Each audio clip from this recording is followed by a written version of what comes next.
sungguh gawat. Ternyata lagi peluk-pelukan malah ketahuan sama guru penjas. Jackie pun seketika bersimpuh, memohon untuk guru itu tetap tutup mulut. Tapi tentu ada harga untuk bisa tutup mulut, yaitu ingin dicarikan info tentang stafnya Ijun. Sedangkan Han Gyo keheranan karena tiba-tiba ia diberi uang saku oleh wanita misterius. Dan saat di sekolah, ibu guru So mengungkit soal melihat di taman bermain. Guru penjas pun datang membela Yunbom. Dan ternyata harga untuk tutup mulut si guru adalah ingin terlihat keren dengan mengalahkan Jaegyu di hadapan ibu guru So. Wah, bu guru So pun sangat terkejut. Paman Hangul bisa ditumbangkan begitu mudah oleh si guru penjas. Yunbom begitu penasaran sekali dengan isi dari kotak biru pemberiannya Jaegyu. Dan di tengah jalan, Yunbom pun bertemu dengan wanita asuransi itu. Dua wanita berhadapan, saling tak mau mengalah. Si wanita juga memberi teka-teki tentang hubungannya dengan Jaegyu, bikin Yunbom keheranan. Sedangkan Hangul kini tengah kebingungan, hadiah apa yang cocok diberikan untuk Sejin. Si kembar sih memberikan ide, tapi ide yang tak berguna. Hingga tiba-tiba Hangul mendapatkan sebuah ide. Entah apa itu. Boom akhirnya mendatangi Jaegyu dengan wajah datar dan meminta Jaegyu untuk berterus terang tentang siapa wanita asuransi yang kemarin Jaegyu katakan.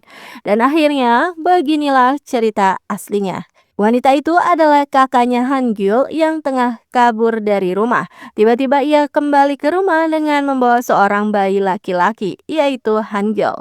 Tentu ayah yang doyan mabuk itu pun murka. Si kakak lalu menitipkan bayi Hangul kepada Jaegyu yang kala itu masih SMA. Dan si kakak pergi ke Seoul, katanya mau cari uang dulu dan pasti akan kembali.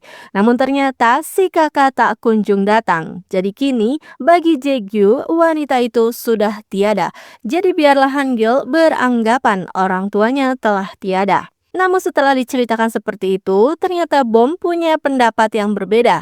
Karena bisa saja Hangul merindukan sosok ibunya dan ia pun berhak untuk tahu asal-usul dirinya. Obrolan dewasa itu pun terhenti ketika Hangul datang. Ujian di Shinsu dilaksanakan bersamaan dengan datangnya angin topan. Baru beberapa menit dimulai, sang juara alias Son Hangul sudah menyelesaikan soal-soalnya. Teman-temannya pun berdecak kagum. Ternyata tujuan dari si kakak datang hanya ingin menjual rumah warisan. Jadi ia membutuhkan tanda tangannya Hangul, bukan untuk mencari Hangul. Ih, sakit banget nih si kakak. Panteslah Jaegyu murka juga. Dan malam harinya angin topan membuat daerah sekitar padam listrik. Untungnya rumah Jaegyu dan Hangul itu memakai panel surya. Jadi kini rumah mereka pun jadi tempat penampungan warga. Heboh dan penuh sekali. Para guru juga ada dan tentu si kembar biang onar pun datang. Jaegyu mulai mendisiplinkan dan membagi tugas-tugas rumah tangga. Pokoknya ia menjamu para rakyat Shinsu ini. Dua Choi alias Choi Yijun dan Choi Sejin juga datang. Tapi semua baru ngeh karena Yunbom tak diketahui keberadaannya. Jaegyu pun menerjang badai untuk menemukan Yunbom. Ternyata yang sedang dicari malah ngorek-ngorek sampah di sekolah. Karena ia sedang mencari hadiah dari Jaegyunya itu loh. Dan tanpa Bum sadari, papan yang ada di atas bangunan hampir saja terjatuh. Dan kembali dulu ke rumah ya ceritanya. Ibu guru So benar-benar dibuat jatuh cinta oleh si stafnya Ijun. Berbekal info dari Bom, Pak Guru Penjas pun mencoba menjelaskan jika stafnya Ijun itu bukanlah seorang duda alias masih bujang. Tentu ibu guru So tak percaya. Aneh-aneh saja. Sejin keheranan, bukannya belajar untuk ujian besok, Hangul malah terlihat sedang bermain game. Jadi diam-diam dia mengikuti Hangul, namun ternyata Hangul malah sedang ganti baju. Ternyata aksinya ketahuan Hangul. Sejin dengan jujur jika ia memang sedang mengintip Hangul karena penasaran bagaimana Hangul bisa mengerjakan soal hanya dalam 10 menit saja. Hangul pun hanya bisa geleng-geleng. Jadi kini Sejin pun diajak ke kamarnya dan memberi meja belajar yang nyaman untuk Sejin. Sedangkan Yunbom ternyata diselamatkan oleh Ijun. Ia sempat pingsan tadi. Keduanya pun segera ke rumah Jaegyu. Tapi baru saja menginjakkan kaki, Jaegyu dengan ketus mengatakan jika Boom itu tak berakal sehat dan hanya menyusahkan. Karena keluar rumah saat hujan badai begini. Ih, dibilang begitu ya Bu marah lah ya. Jadi dia pun kembali ke rumahnya dan si Jaegyo malah membuntuti dirinya sambil nyerocos kenapa Bom seperti tak sayang nyawa sendiri. Tambah kesalah Bom jadinya. Jadi dia pun langsung mengeluarkan kado pemberian Jaegyo. Bom keluar karena mencari kado bungkus biru ini loh. Jaegyo pun mencelos. Padahal ia bisa membeli yang serupa lagi katanya. Dan lagi Jaegyo hanya tak ingin Bom tak ingin terkena bahaya seperti papan tadi. Bom pun kebingungan dengan perkataan itu.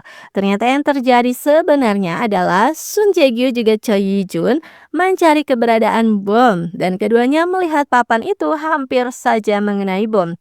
Jae-gyu berlari secepat kilat menghalau papan hingga terjatuh dan berdarah. Sedangkan Yi-jun berlari mendekati tubuh Hyun Bom yang saking syoknya ia pingsan di tempat.